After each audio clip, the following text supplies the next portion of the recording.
Welcome to worship with the Universalist Unitarian Church in Peoria. My name is Reverend Innis. It is my great joy to serve as the minister with this congregation of people of all ages at all stages of life.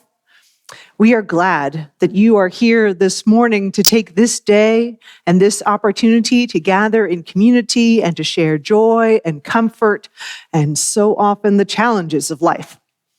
We are an intentional community gathered around our shared promise to support each other's spiritual journeys. So let us worship together all gender identities, all sexual orientations, politics, even the politics, and may we root ourselves in the values of this faith: compassion and courage, transcendence, justice, transformation, and service. In living our mission, we recognize the network of relationships of which we are a part, and that includes the very earth and upon which we gather. For this is the ancestral home of the Peoria people. They were here long before the first European settlers came down the river. We honor the Peoria people for who they were and for who they are today.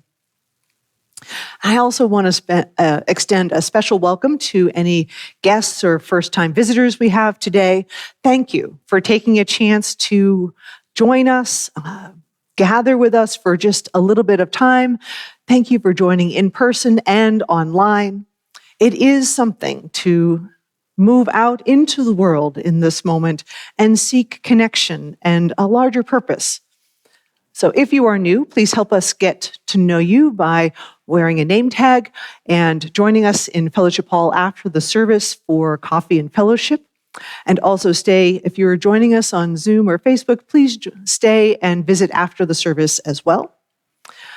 I will offer a note at this point. If you would please turn your respective devices to worship mode, either vibrate or silent, whatever you prefer. And while I'm talking about coffee hour, we have an abundance of pie. Oh, and there's cake too. So please help us enjoy the abundance of pie after the service today. And a note that coffee hour, our gathering after the service, is really made possible with shared help. If you'd like to assist on a particular day or learn how we manage the kitchen and so on, please feel free and check it out. You can see Marianne Shin or contact the office. Also, I want to add that we are in the process of updating our photo directory for members and friends. You are welcome and invited to use the backdrop that is set up in Fellowship Hall to take a quick photo while you're here, and you can send that to the church office. The email for the church office is in the order of service. Now, I want to give a note what's coming up next Saturday. Next Saturday is our Deck the Halls opportunity, which is when people of all ages gather to get out the trees and the greenery and create ornaments and just decorate the church, make it ready for Christmas all month. You can see Jesse Laughlin or our Religious Education Committee will be gathering from 3 to 5 p.m. next Saturday. For today's service, let me offer a note that we're in the middle of a transition thematically. The last couple of months have included the themes of courage and of change. And we're about to enter into the theme of wonder. So for this service today, we'll spend a moment just kind of locating ourselves, body, mind, and spirit, in a way that lets us recognize all that's happened to us in the past couple of months and perhaps make it easier to be more open to the wonder that is to come. Now, our first hymn, and so part of that is that our first hymns are fun to sing. Let me give you a hint. And if you would please join me for our first hymn, number 118, This Little Light of Mine, and sing out.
Our opening words today are "Your Body is Welcome Here" by Sean Neil Barron.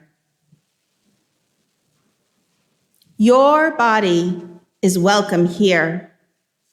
All of it. Yes, even that part, and that part, and yes, even that part.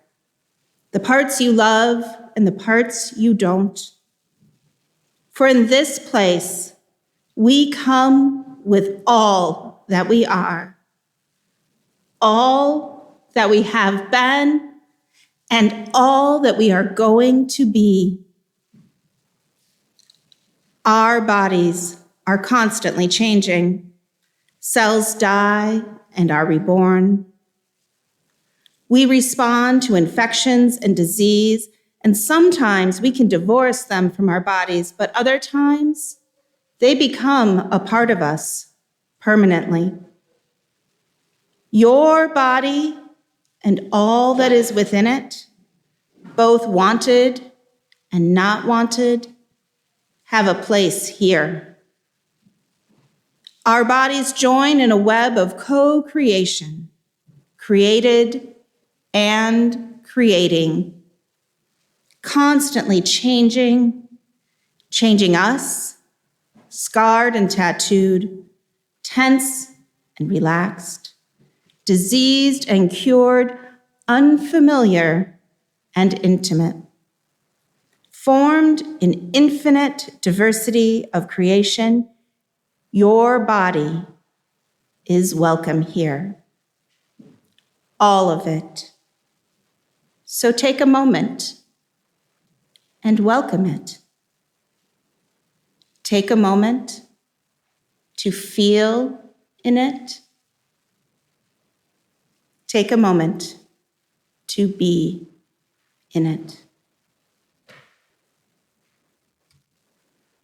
I'd like to invite Tim, Harold, Bill Ordaz, and Isaac to come up. Oh.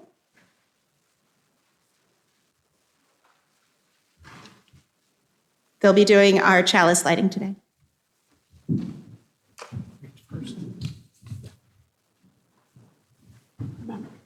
Okay. We will be renewed. By Pat Uribe Lichty. We come together. With our tired minds and bodies, with our confusion and questions, our uncertainties and our fears. We come together. With our hopes, with our pasts and our ideas, our passions and our faith. We come together. Bringing all of who we are, trusting that in gathering we will be renewed and that together we can create the world we long for.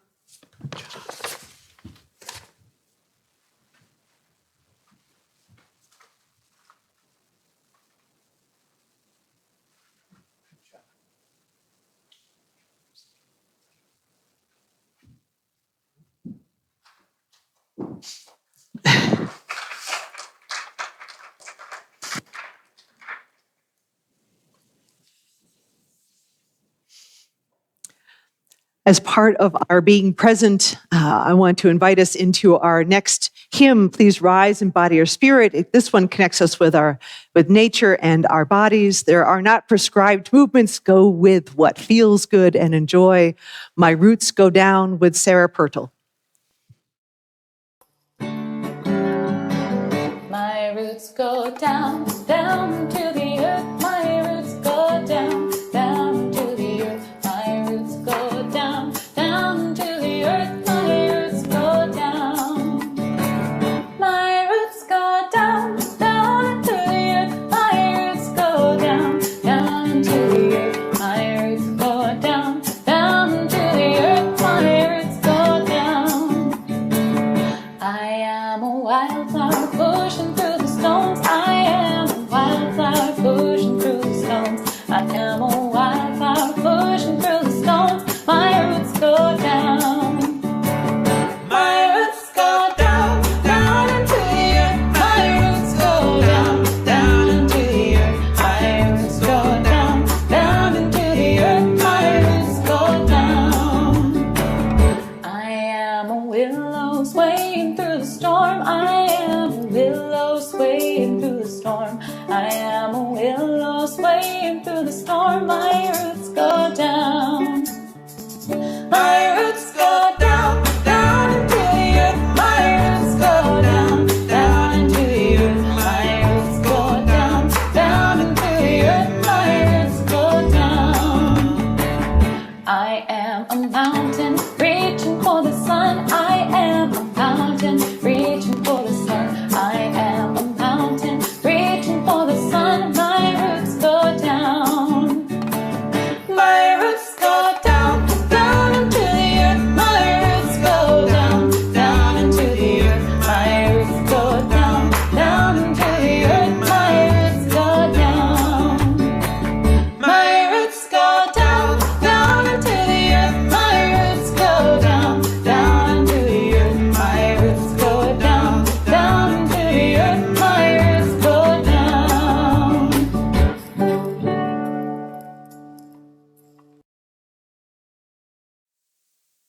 Those gifts that showed up during the pandemic, and boy, it's going to keep on giving.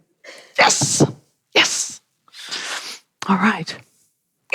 In living our mission of embracing freedom, loving inclusively, growing in all ways, and adding to the wholeness of the world, that living shows up, especially in the many gifts that we share, the volunteering, the use of particular skills, and our financial gifts as well.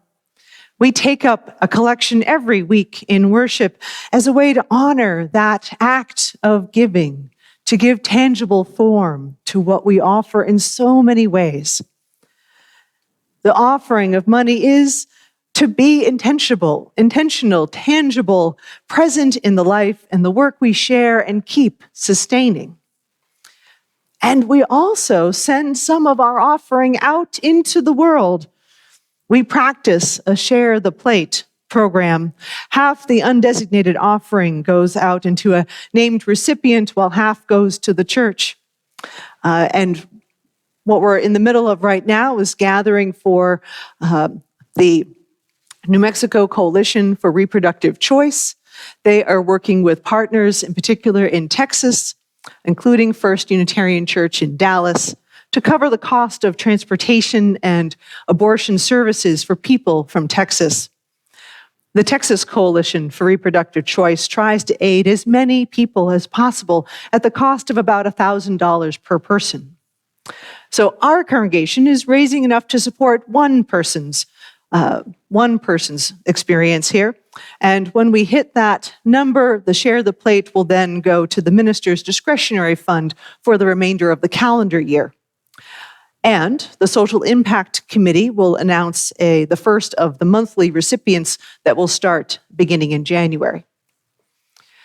If your offering is toward a pledge, please indicate that in the memo line in the check or in the offering envelope.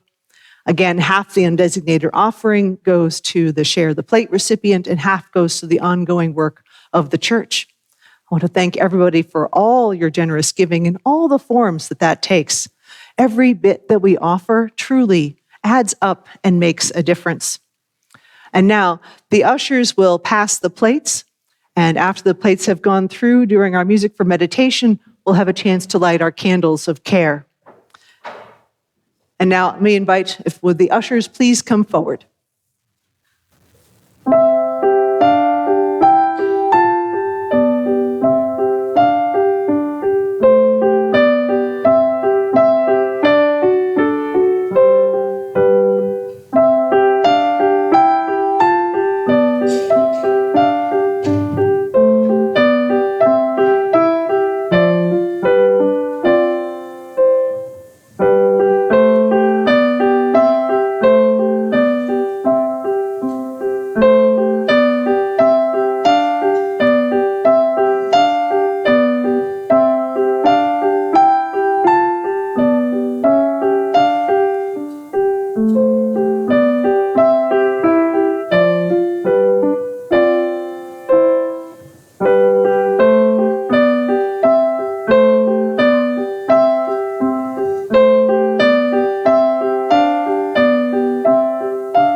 From Gwen Matthews.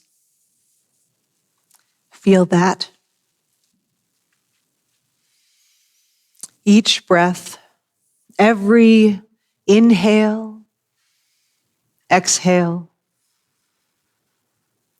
We are living, breathing, connected. We are the whole, complete, beautiful selves that we were born to be. Feel that in your bones, your muscles, in your heart, your blood. That is the extraordinary you. The you who was born for this time, this place, this moment. Feel that. The struggle, the worry, the pain, the loss, the grief.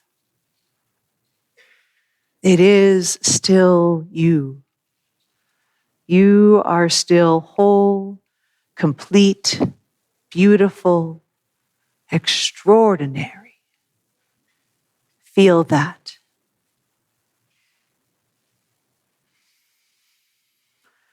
Now is the time for the sharing of joys and sorrows in the congregation. I have a number of notes of thanks to start. I want to thank everybody who was part of the annual book sale that was over November 19th and 20th last weekend.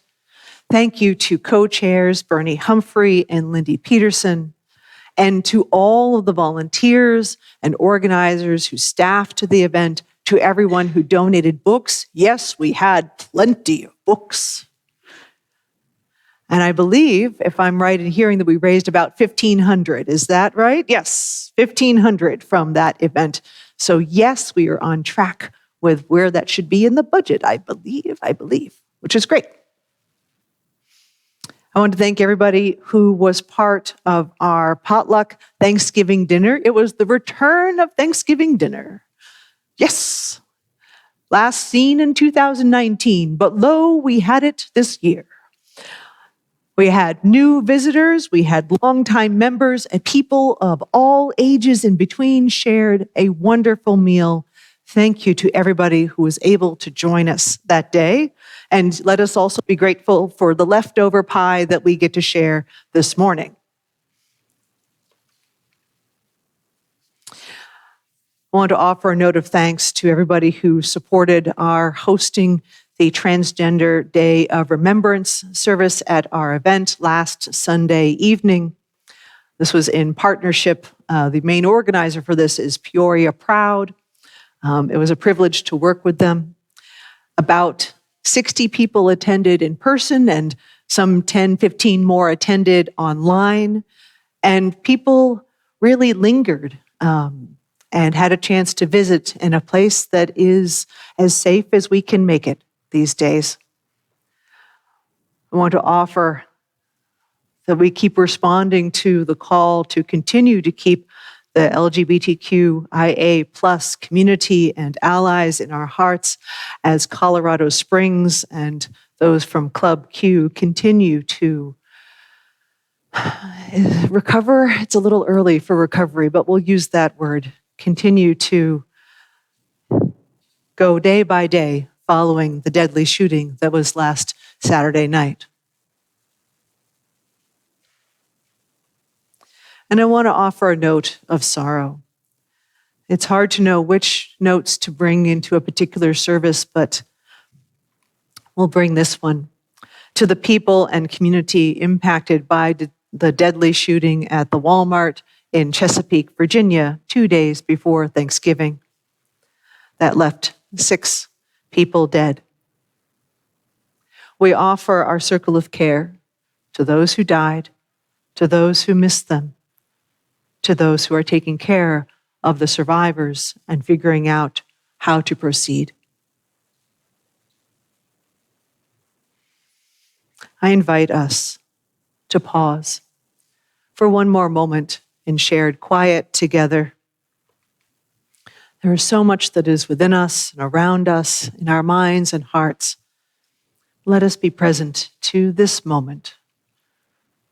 Let us give ourselves the gift of quiet in this time, in this larger circle. Please join me as we breathe together.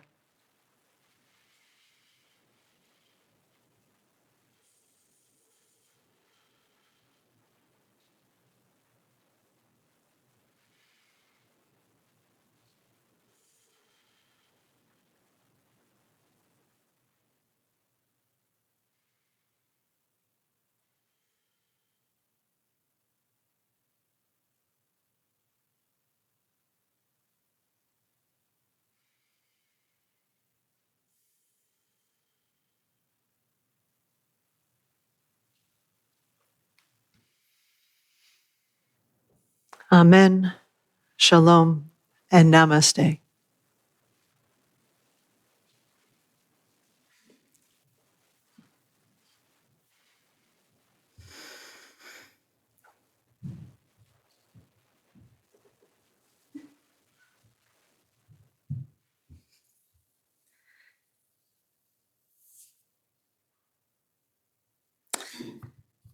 For the Time for All Ages today, we're offering a time for us all to practice connecting to our bodies.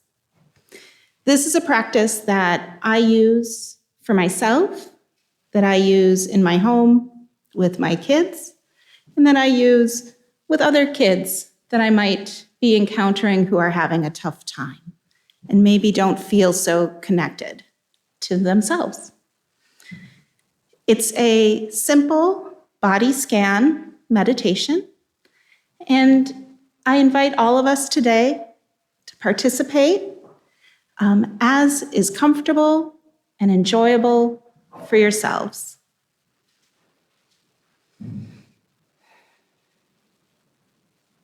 Let's begin by bringing your attention to your environment. Notice where you are in the larger room, in the seat you're in the pew that you occupy. Allow your body to find a comfortable way to sit. Support your back. Even yourself out. Let your posture be upright, but not uptight. Close your eyes if that's comfortable for you, or simply maintain a soft gaze with your eyes partially closed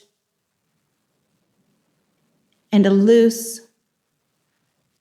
view. You can notice your body seated, feeling the support of the chair, the floor beneath your feet.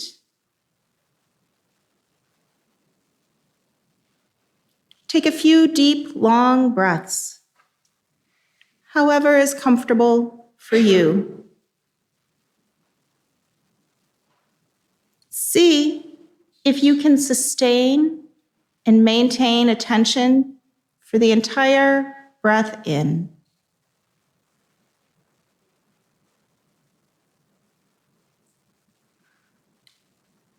Now see if you can connect and sustain your attention for the entire breath out.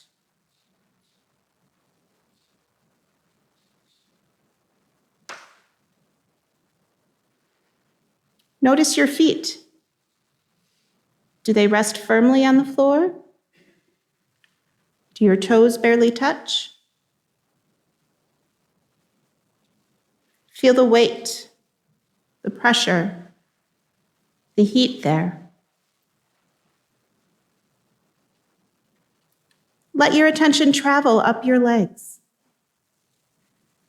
against your seat. Feel the spots of heaviness and of lightness.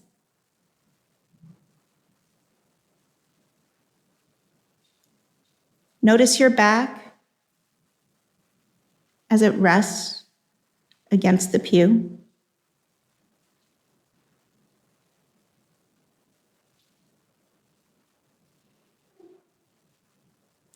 Feel that attention travel up your back and spread across your shoulder blades.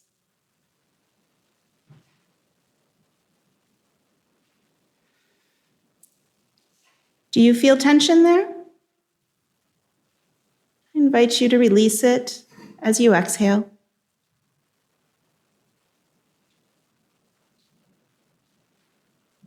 Notice your hands.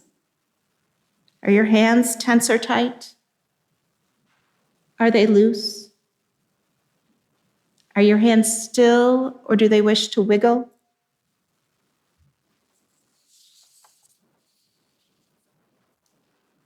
Notice your arms. Feel any sensation in your arms.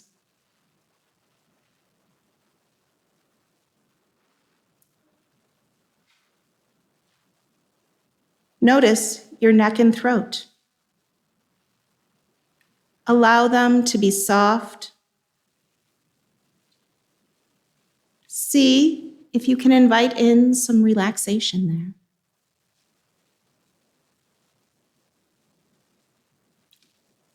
Try to soften your jaw and allow your face, as you exhale, to relax. Maybe allow that attention to travel to the top of your head. And take a moment to notice your whole body, how all the parts came together.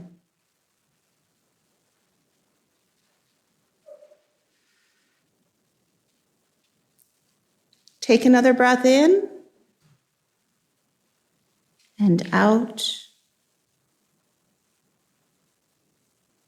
And slowly open your eyes, or pick a small spot to focus on, and bring yourself back into this space.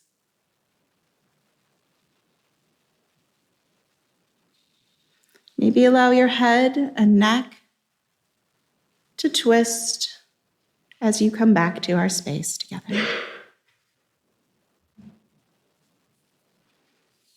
And when you feel ready, you can return to your normal gaze. I find this kind of practice to be very useful when I'm in a state of stress and I don't feel connected to myself. For just a couple minutes, from my toes to my nose, I can bring myself back to my body. So thank you for taking that trip with me today. All right, and now I invite the children to come with me as we head back to religious education.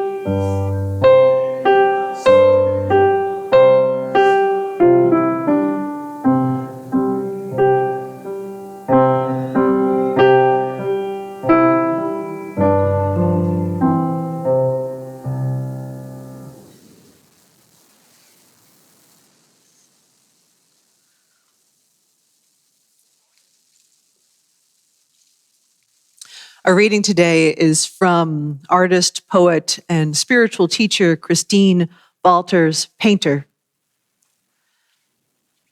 And she's writing about her own body, and she says, "When I was 21, I was diagnosed with rheumatoid arthritis, a degenerative autoimmune disease. The only other person I knew in my life with this disease was my mother, and it had ravaged her body. I was devastated. I felt deeply betrayed by my body. In an autoimmune illness, the immune system begins to attack its own tissue. 6 years later," she says, "I had to take a year off from work and go on disability because of the pain and inflammation.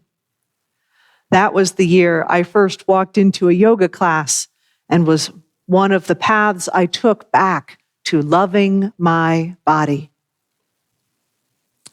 She says, "We are not offered ways to be with our bodies in the full range of their glorious beings, the joys, delights, the pains, the disappointments. We are not encouraged to trust our bodies in this culture, for they forever need improving, we are told. We can buy an endless variety of products and programs geared solely at responding to the message that our bodies are somehow not good enough, not beautiful enough, or not wise enough on their own." And she asks, how many of us treat our bodies with the lavish attention they deserve? What does it mean to treat our bodies like the temples they really are? What is the damage caused by the endless messages we receive each day about our bodies' inadequacies?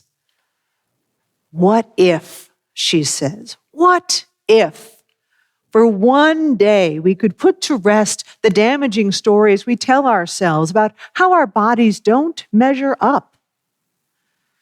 What if we could bring our full presence to our bodies' needs instead of endlessly ignoring them? Here ends the reading. For our next hymn, it is Meditation on Breathing.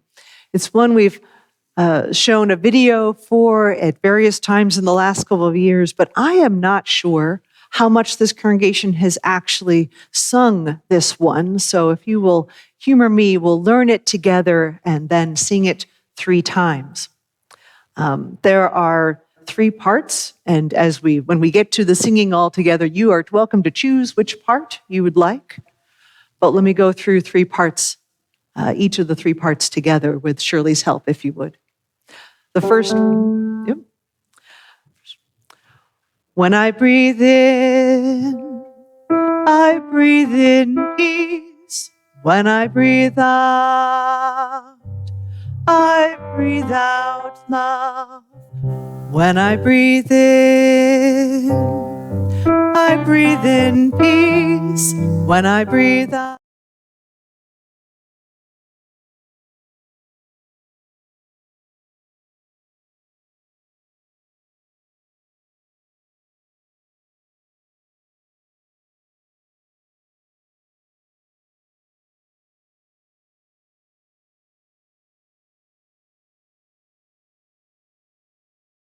Peace. When I breathe out love. And the drone is breathe in, breathe out, breathe in, breathe out. Do it. Breathe in, breathe out. Breathe in, breathe out. Okay, all together now, if you want to rise in body or spirit and join me. Just through.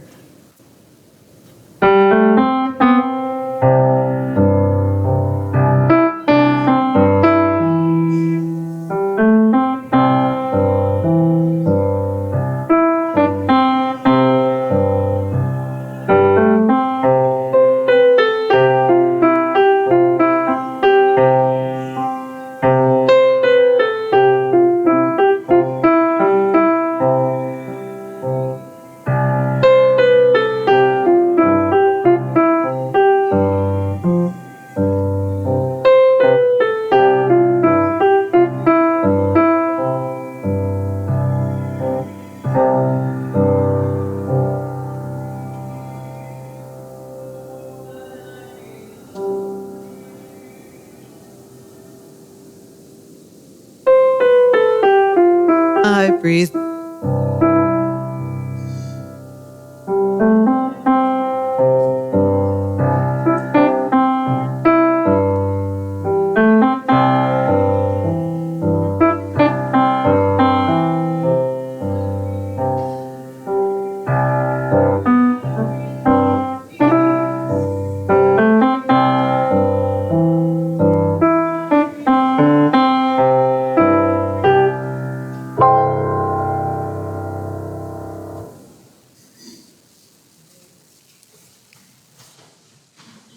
We'll get there.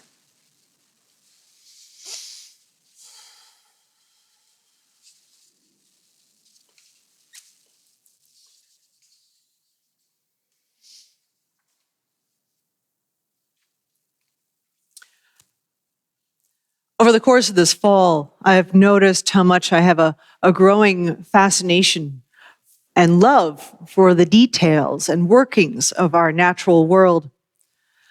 Watching the days grow shorter, which can usually be a little draining. I think I'm not alone in that feeling. But still, loving that first light of the morning at whatever hour that first light appears.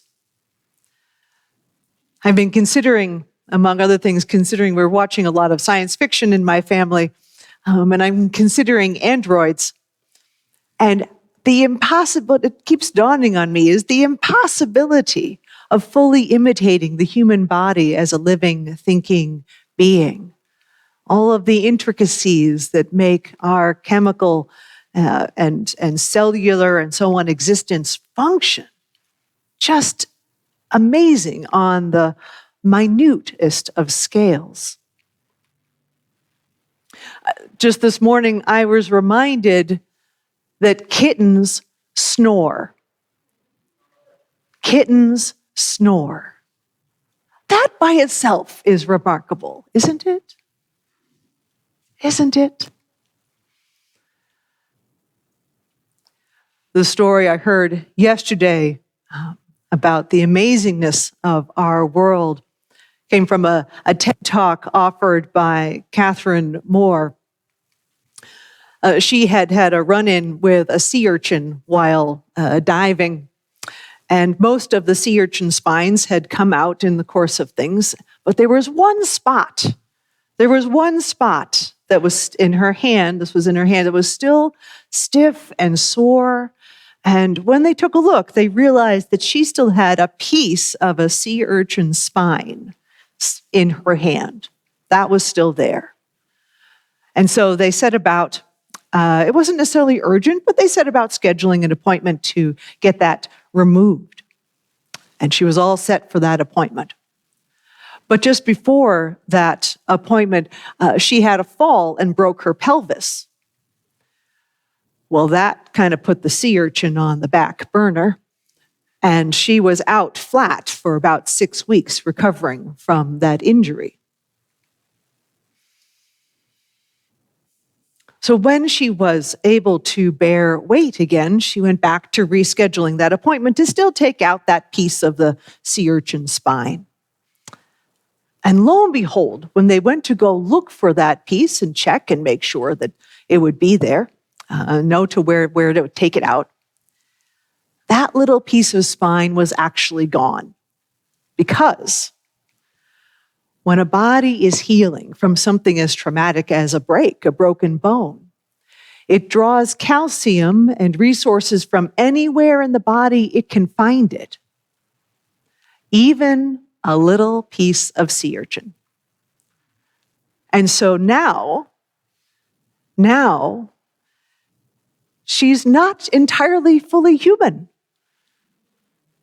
She's got just a skosh, a soupçon of sea urchin as well. Isn't that something? And her family just loves her the same as well. Our world and our bodies are simply amazing. And always part of that amazingness is how they are always shifting, never static, never still. We recognize that. We kind of encounter that a little bit in the gatherings such as we have at the holidays, right? Connecting and reconnecting and meeting people, folks we've known for some time. There's a certain degree of kind of measuring and assessing how we are doing, how they're doing, how children have grown. Isn't it amazing how the children get taller and the adults don't? We also check in about who has died and who isn't at the table for whatever reason. With these annual events, we are marking the time and the evolution and all the wonders that go on in each of us. Change happens.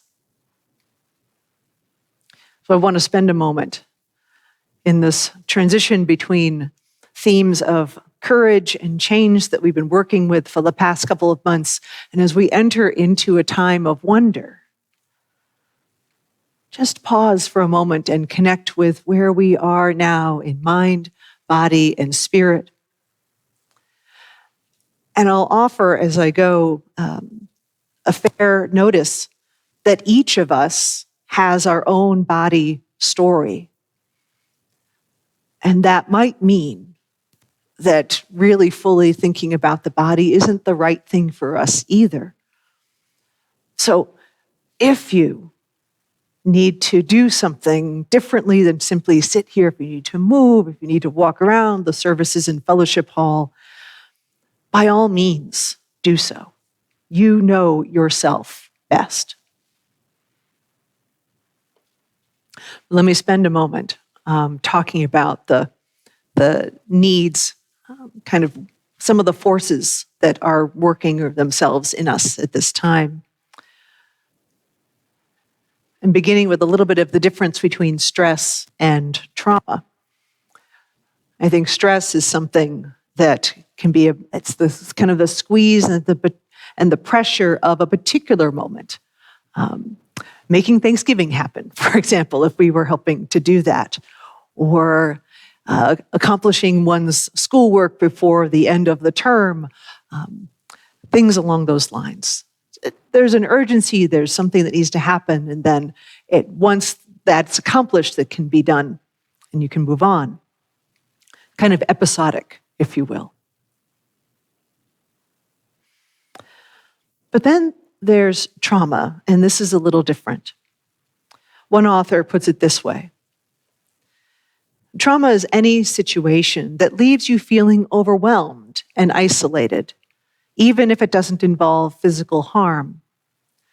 It's not the objective circumstances that determine whether something is traumatic, but your subjective emotional experience. The more frightened and helpless you feel, the more likely you are to be traumatized.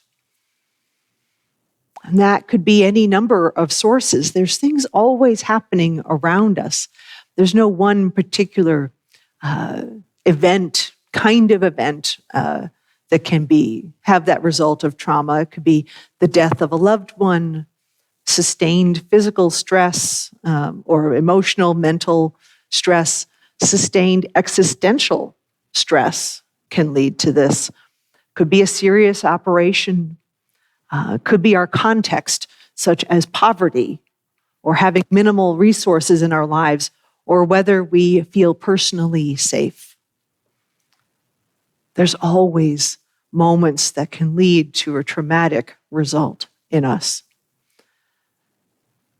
And what can be reduced, the impact can be reduced if you have physical or emotional support. If even one or two people are around to offer care, then the resulting emotional impact can be a little bit less. But I want to recognize that the collective stress in our world is still so powerful and all around us. We have a sustained kind of traumatic experience. The increasing impact of the climate crisis, for example, to name one of the largest scale sources in our lives. For some of us, in this past couple of months in particular, the election was looming large in part because there was fear of possible loss of institutions upon which we have been relying. The elections themselves, how was that going to go? There were officials looking out for community interests and the question of whether those officials would be able to accomplish the task, or whether the elected officials that would show up would be careful about our lives and our institutions. For some of us looking into the election, for example, there was a very real threat to the body and continued losses of personal rights and other losses that were related to what we've experienced, some of us have experienced for other losses in the past, both personal and community. And then, of course, there's, still this phase 3 of the pandemic, the rise of the infections that are coming this winter as we go to being inside more often. And for many of us, the experience of being around people is, still mixed. We are still agnostic, let's put it this way, about having faith in being around people, some of us. So no wonder in this moment we've had a time, a window of a lot going on that doesn't just show up in our emotional states and what we choose to do or not to, but also shows up in our bodies and how we are feeling about ourselves. So I wanted to offer a moment of recognition and then how to shift into a new direction, how to keep moving forward. So this service is meant to help us spend time with our bodies and ourselves. I so appreciate, I know one of the stresses that many of us are going through is seeing some of the impact of time and aging and illness on our loved ones. You know, Christine Walters Paintner wrote about her illness feeling like a betrayal of the body, of the self, of a loved presence. You know, that betrayal of the body is real. Even if we know intellectually, yes, illness happens, yes, accidents happen, and yes, they might happen to people really close to us and to us ourselves. But then they actually happen. And it's like, how did this happen? And why? And wondering and raging against the harm that is being done and the pain and the loss of friendships and the loss of relationships and possibly the loss of home for needing to have a different place to live as a result, and so many more consequences that come when the body is not going to plan.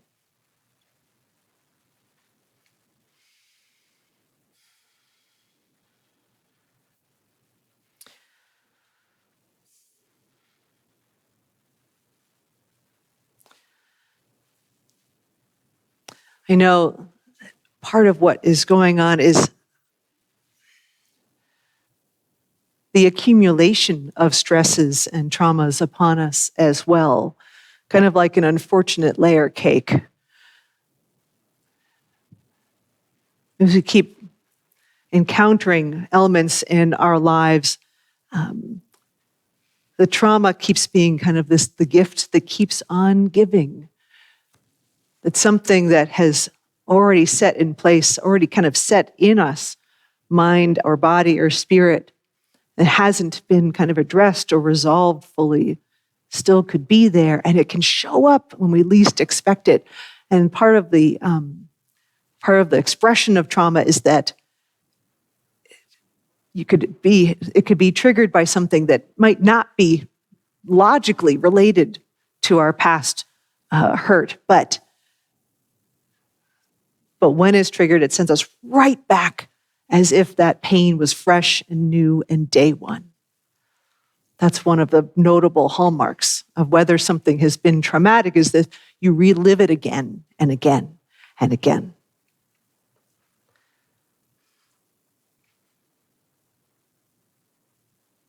Let me pause for a moment and just do a little bit of a check of what has come up for you. Personal reflection here, just to yourselves. Are there names or faces? Are you actually feeling your body in this moment?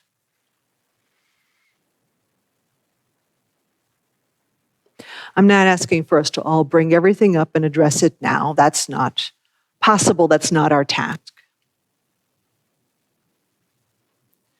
But I want to give us permission. This really is about giving permission to grace your body with recognition.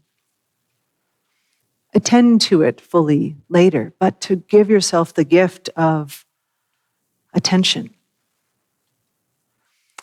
Maybe make a list mentally. What's showing up? What are you remembering? The names, the faces, the people, the experiences. can put it into, imagine a box, put it in the box, place it on a shelf. It's still going to be there. You could go back to it later.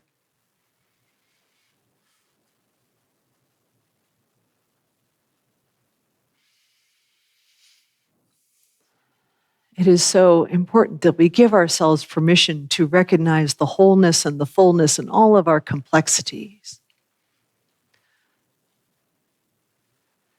Because that's one of the best ways that we're going to be able to be present fully to our lives, to live out that growing in mind, body, and spirit, to adding to the wholeness and the healing of the world.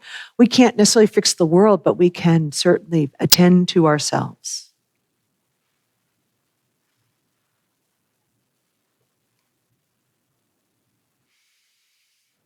And I know that each of us has been doing so for our entire lives in one way, shape, or form. We are well educated about. We are the best experts about ourselves.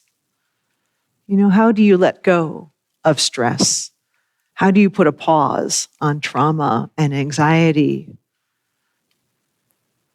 I know for me that I will walk. One of the best self-regulation tools I have is simply going for a walk. And thank goodness my spouse understands entirely when I say I am going out.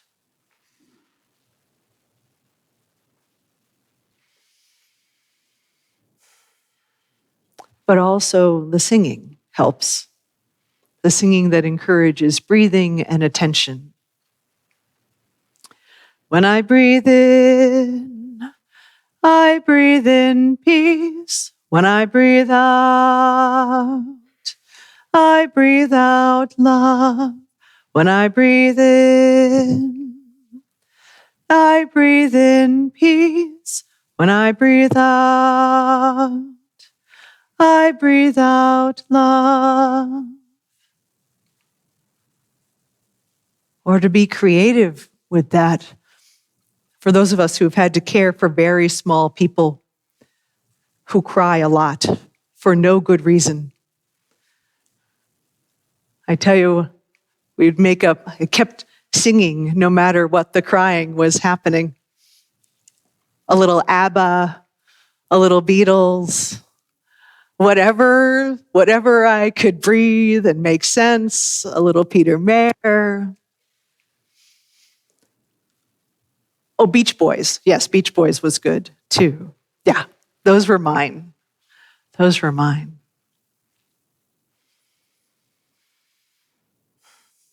I so appreciate Hallie Halpert's piece. Loosen, loosen, baby. You don't have to carry the weight of the world in your muscles and bones. Let go, let go, let go. Loosen, loosen, baby. You don't have to carry the weight of the world in your muscles and bones. Let go, let go, let go. Holy breath and holy name. Will you ease this pain?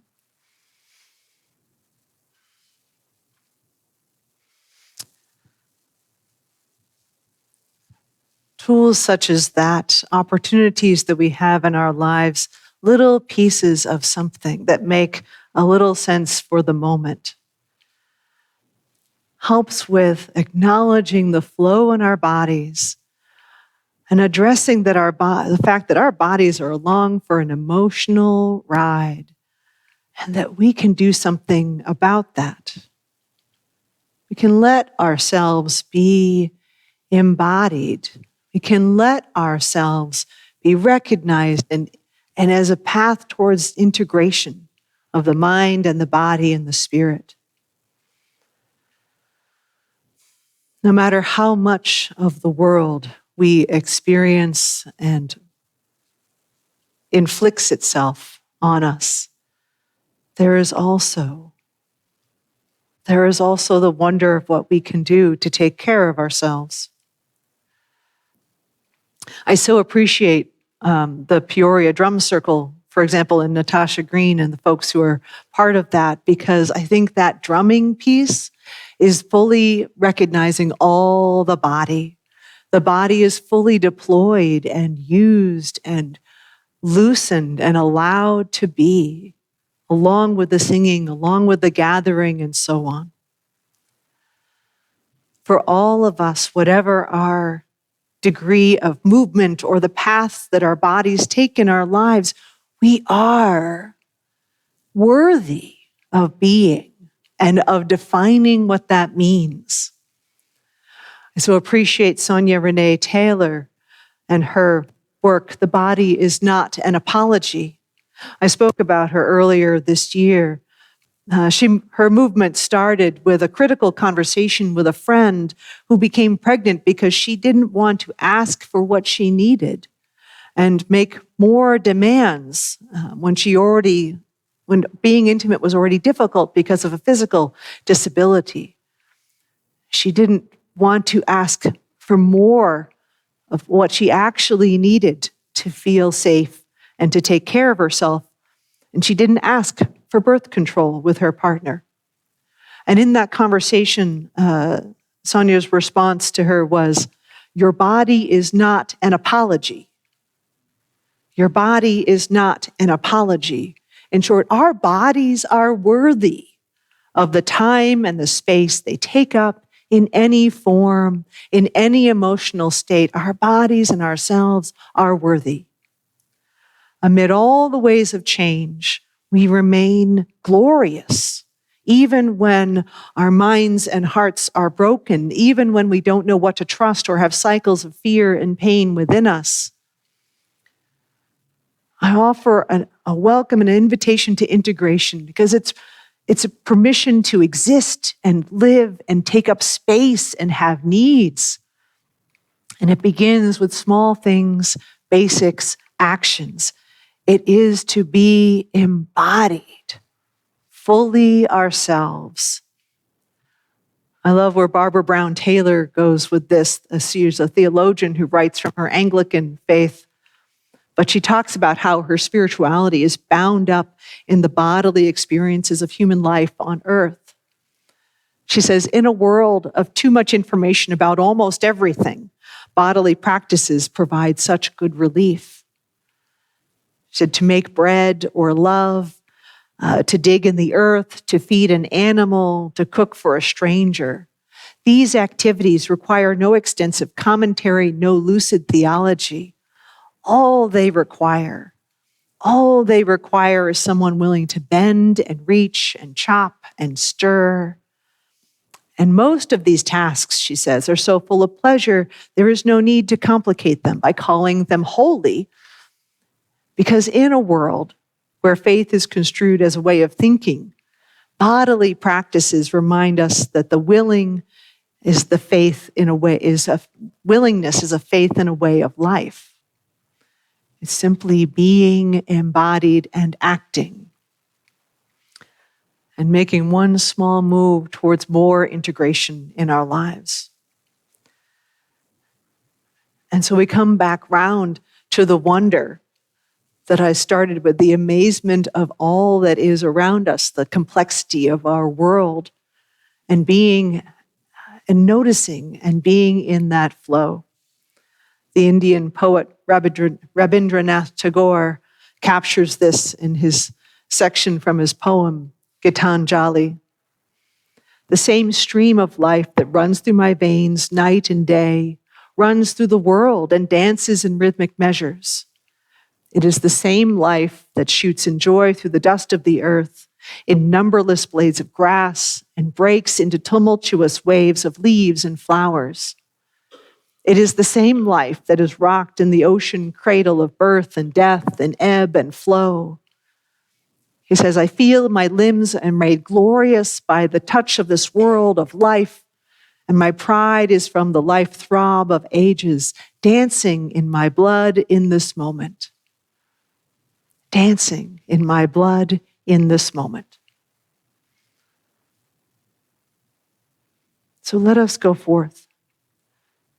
Let us go forth from this time having recognized what is within us and around us, what is the ongoing stresses and traumas in our lives, and that we are also part of that much larger flow of the miraculous existence of life in all its complexities.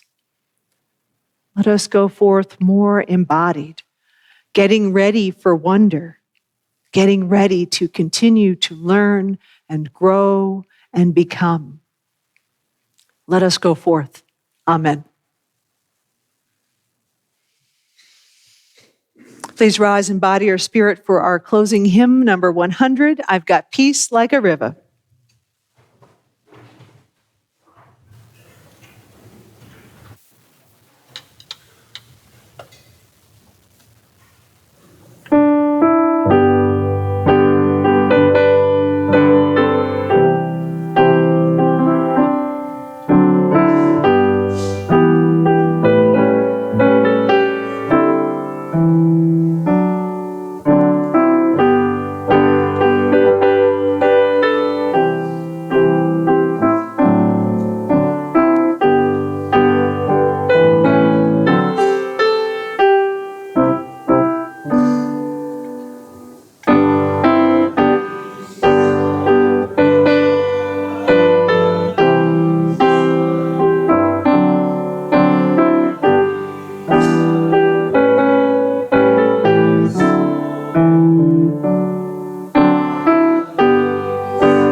We extinguish this flame, but not the light of truth, the warmth of community, or the fire of commitment. These we carry in our hearts until we are together again.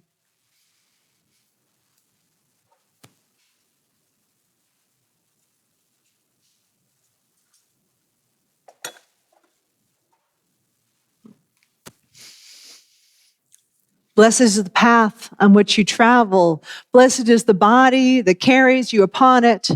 Blessed is your heart that has heard the call. Blessed is your mind that discerns the way. Blessed is the gift you will receive by going.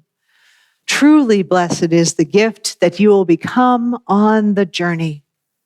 May we go forth in peace.